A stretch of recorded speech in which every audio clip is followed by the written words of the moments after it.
Krista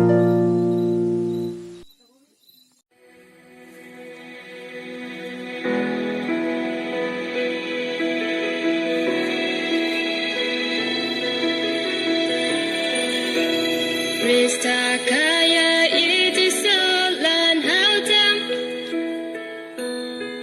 Hatau leila ka Kristen chin la Tani anang nasiwan wong ipak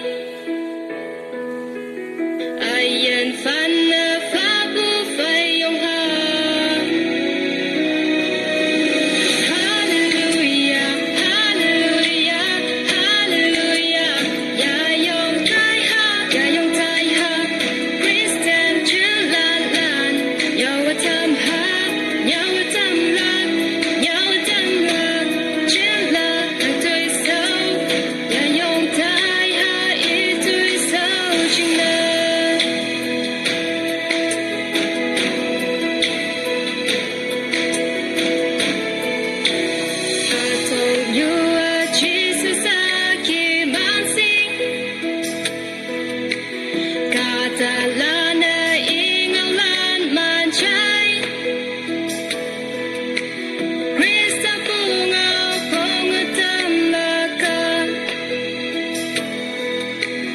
Kristen